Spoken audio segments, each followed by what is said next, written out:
हाँ, जय श्री राम दोस्तों। मैं अपने हस्बैंड को लेके आई हूँ खेत में नहलाने के लिए। रोज़ तो नहाते हैं मगर मैं वीडियो नहीं बना पाती हूँ और उसके वजह से फिर खेत का ये सब वीडियो बनाती हूँ आजकल मैं। तो आज मैं अपने हस्बैंड का खेत में नहा रहे। ये हमारा नलका भी गड़ा हुआ है खेत में और ये रहा नलका है ये हमारा पाइप के लिए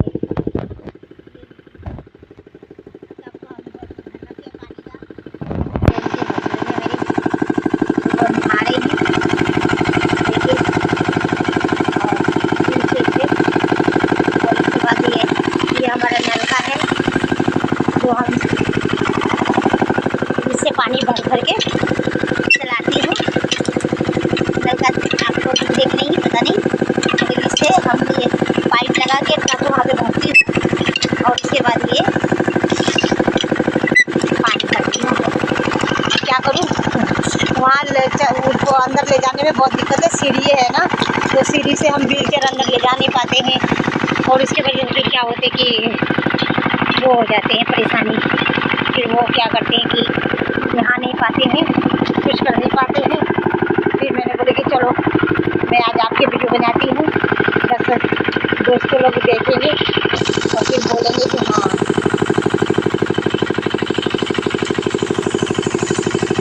यहाँ पे रखने की जगह नहीं है।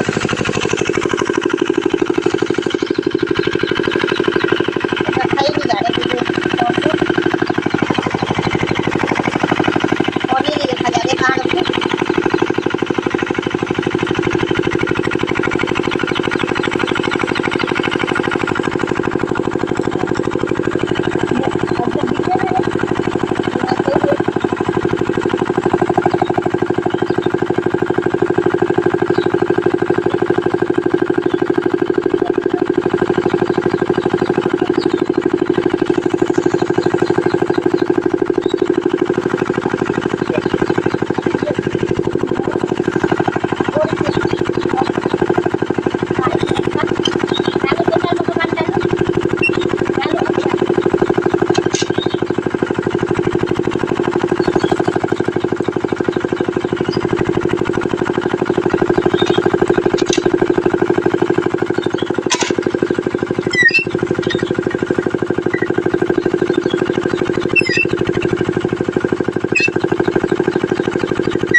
बहुत दूर से लेके आना पड़ता है खेत में नहाने के लिए इनको। इतना दूर बहुत दूर है थोड़ा सा घर हमारा।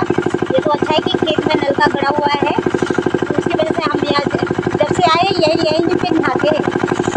यहीं पे नहाना धोना यहीं पे सब कुछ होते हैं इनका, क्योंकि घर के अंदर ले जाने सकते ना, वहाँ पे ईंटें बिछे हुए हैं और सीढ़ी की वजह से चढ़ा नहीं पाते ना व्हील चेयर। और नलका भी अजीब तरीक़ा से है, तो बिल्कुल टाइम ले जाने में दिक्कत होगी अंदर। इसी वजह से हम बाहर ये रोड पे ही बाहर रहते हैं छाँव में। आम के बाग है वहीं पे रहते हैं ये।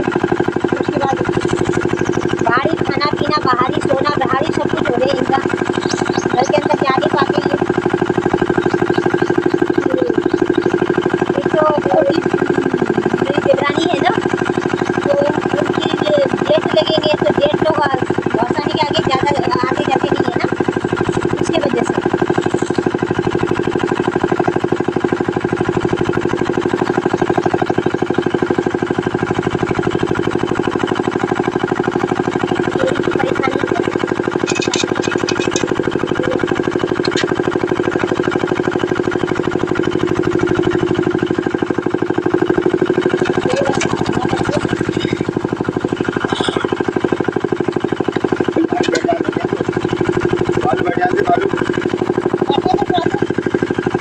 हो जाएगा नहीं था पानी में,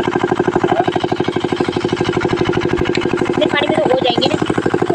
देखिए आपने, देखिए कैसे हमारे हस्बैंड खेत में मज़े ले रहे हैं। खेत में नहाना धोना, खेत में सब कुछ करना कितना अच्छे से, काफ़ी सही है। मुझे भी बहुत अच्छा लगता है, राहत मिल रही है। हवा इतने सुबह सुबह इतनी ठंडी ठंडी हवा चल रही है कि बहुत अच्छा लगते हैं। दिल चाहते हैं कि यहीं पे बैठे रहो, घर ही ना जाओ। कुछ काम तो करना होते नहीं है और उसकी वजह से बहुत ज़्यादा अच्छे लगते हैं हम लोगों को। खेती ऐसी चीज़ होती है कि बस ताज़ा ताज़ा हवा, ताज़ा ताज़ा हर चीज़। दिल्ली के जैसा प्रदूषण वगैरह भी नहीं होते हैं और यहाँ पे ज़्यादा बीमार होने का भी चांसेस नहीं होते। ये होते हैं कि थोड़ा सा पैसों की कमी और थोड़ा सा खाने पीने की कमी के, कि ऐसे तो खेतों का तो सब कुछ मिलते ही है खाने पीने के लिए, फिर भी हम लोगों को शहर का खाने का आदत पड़ गया है ना, तो गांव का खाना हम लोग खा नहीं पाते हैं। तो गांव के खाने में थोड़ी सी वो हो जाती है कि थोड़ी पतली पतली दाल ज़्यादा होते हैं। हम लोग वहाँ छोले राजमा ये सब खाते हैं। यहाँ का खाना सबसे अलग हो जाता है, यहाँ पर ज़्यादातर सब्जियाँ ज़्यादा खाते हैं, जैसे तुरई हो गए, लौकी हो गए, कद्दू हो गए, ये सब ज़्यादा चीज़ें बनते हैं। और हम लोग सब्ज़ी, हरा सब्ज़ी बहुत ही कम खाती हूँ और बिल्कुल सादा ही खाना बेशक खाते हैं, मगर छोले वगैरह, दाल छोले राजमा ये सब चीज़ें हम लोग ज़्यादा पसंद करते हैं खाना। और यही है कि आप क्या करें, दिल तो मन में यही होते हैं कि चलो कभी कभी यहीं पे बस जाने का मन करते कि वहाँ पे काम काज कर करके थक गई हूँ बहुत ज़्यादा, दिल चाहते नहीं है, मगर थोड़े दिन और मुझे तो वहाँ काम करने ही पड़ेंगे। काम नहीं करूँगी तो फिर यहाँ पे थोड़ा सा घर उर कैसे बनाऊँगी, घर उर भी नहीं है मेरा, वो तो देवरानी का घर है। हम लोग यहाँ पे घर बनाने वाले, इसी खेत में हम अपना घर बनाने वाले हैं। ये मेरा खेत है, ये पूरा वहाँ तक खेत पूरा, इसी खेत में मैं घर बनाऊँगी। अब थोड़ा सा हाथ में थोड़े पैसे वैसे हो जाए सही से, और इसी ज़मीन पे मेरा घर बनेंगे। ये देवर बोल रहे हैं कि आपको घर बनाना है तो खेत में बना लो, क्योंकि उनका 2 बेटा है तो वो 2 कमरे हैं, तो 2 कमरे उन्हीं को कम पड़ेंगे, तो हमारे लिए फिर तो दिक्कत हो जाएगी ना।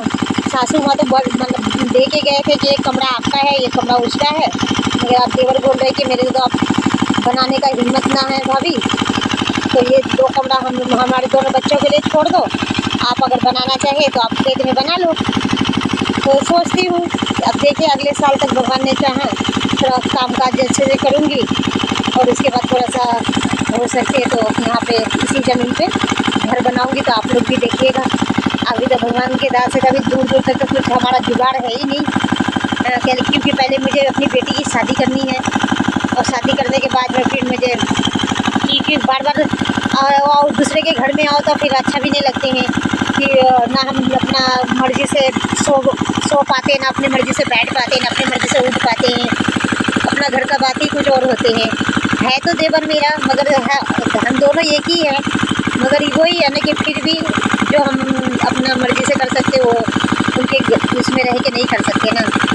है अब देवर बोल रहे बेचारा, वो भी लाचार हो गए हैं, तबीयत तो बच्चों को परेशानी की वजह से कुछ कर नहीं पा रहे, वो भी बहुत कमज़ोर हो गया, काम उम करने का उतना हिम्मत नहीं है उसको, बेचारा वो भी क्या करे। गांव का कमाई से तो कुछ होते नहीं है ना, दिन कमाना दिन खाना है। अब खेतों की उससे तो कुछ भी नहीं कर पाते, खेत में जो भी होते वो घर में ही खा पी के बस ख़त्म करते हैं, कुछ बेचने उचने के लिए भी कुछ होते नहीं उतना खास, तो उसकी वजह से भी खेती भी नुकसान बहुत हो गई इस बार। इतना खेती नुकसान होने की वजह से फिर वो बेचारा परेशान पहले से ही है। ऊपर से बेटा का उनका एक्सीडेंट हो गए, उसमें भी 2 लाख 2.5 लाख रुपए लग चुके हैं। अभी भी लड़का भी अच्छे से ठीक नहीं हो पाए। अभी लगेंगे उनको कम से कम 6 महीने तो लगेंगे। 6 महीने में पूरा वो अच्छे से ठीक हो पाएंगे। फिर उसके बाद देखती हूँ अब मैं क्या करूँ। मैं भी तो लाचार मजबूर हूँ कि मैं भी कहाँ से इनकी मदद करूँ। मैं कोशिश करूँगी जहाँ तक भगवान ने चाहा, अगर कुछ अच्छा हो जाते हैं तो मैं इनकी हेल्प ज़रूर करूँगी। मुझे देख के इन लोगों की हालत तो बहुत दुख लगते हैं। मैं क्या करूँ, मैं भी तो दुखी ही हूँ, कौन सा मैं सुखी हूँ। मेरे भी तो कुछ ऐसा खास है ही नहीं कमाई। हम भी लोग तो काम काज करके दिन अपना निकाल रहे हैं, क्योंकि मेरे हस्बैंड तो 8 साल हो गए पैरालिस्ट हुए। तो फिर उसके बाद कुछ कर नहीं सकती हूँ मैं। तो मैं सब सोचती हूँ कि सबका दुख मैं कम करूँ, मगर कैसे दुख कम करूँ। मेरा ही दुख इतना बड़ा है कि मेरे भी तो सर पे इतनी बोझ है कि कल को मेरे एक साल के अंदर मेरी बेटी की शादी करना है मुझे। उसके बाद फिर घर बनाऊँ, क्या करूँ समझ में ही नहीं आ रहा। मेरे भी हाथ पैर उतना काम नहीं करते कि मैं काम करूँ, ज़्यादा लंबा काम कर सकूँ। मुझे तो भगवान ने चाहा तो 4-5 साल ही पक्का मैं काम कर पाऊँगी। उसके बाद इसी ज़मीन पे आके मैं घर बनाऊँगी।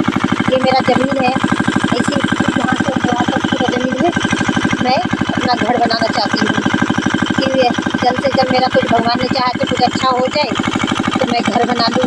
एक सर छुपाने की जगह तो हो जाएगी मेरा, कि किसी रिश्तेदार वगैरह भी बोलते हैं कि वो उन्हें अपना घर क्यों नहीं बना रही, अपने घर क्यों नहीं बना रही, पटीदार वगैरह यही बोलते रहते हैं। पर क्या करूँ, हमारा जुगाड़ भी तो होना चाहिए ना बनाने के लिए। ये पूरा ज़मीन मेरा है, ये पूरी ज़मीन मेरी है। मेरी सास ने मुझे दिए हैं, मेरे हस्बैंड को दिए, मुझे नहीं दिए, मेरे हस्बैंड को दिए। मेरे हस्बैंड के बाद मेरे बेटे का ही होंगे। तो इस पर हम घर बनाना चाहते हैं। तो आप लोग प्लीज़ ज़्यादा से ज़्यादा सपोर्ट कर दो कि कुछ कोई परेशान लोगों का मदद करना, भगवान भी बोलते हैं ना, उनकी भी मदद करते हैं।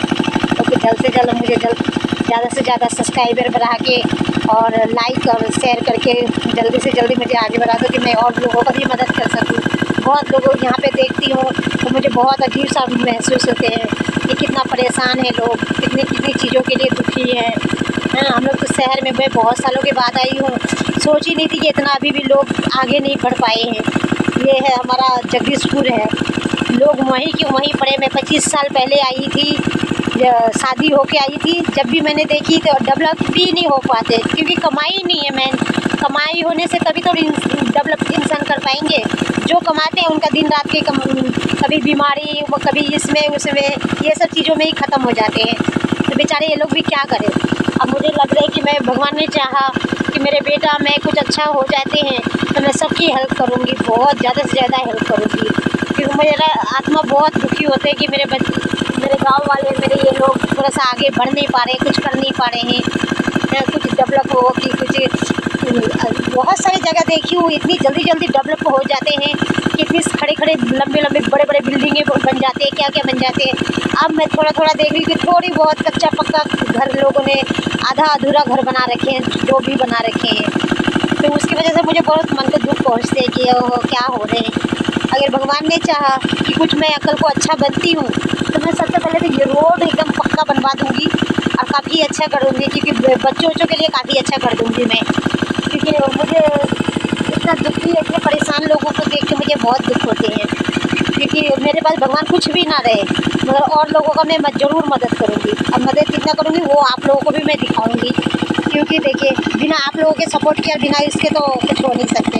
तो प्लीज़ ज़्यादा से ज़्यादा शेयर कीजिए, ज़्यादा से ज़्यादा लाइक कीजिए, सब्सक्राइब कर दीजिए प्लीज़। बस यही कहूँगी कि मैं और कुछ नहीं मांग रही, आप लोगों की सिर्फ थोड़ी सी सपोर्ट और मदद मांग रही हूँ। बस ज़्यादा से ज़्यादा कीजिए प्लीज़।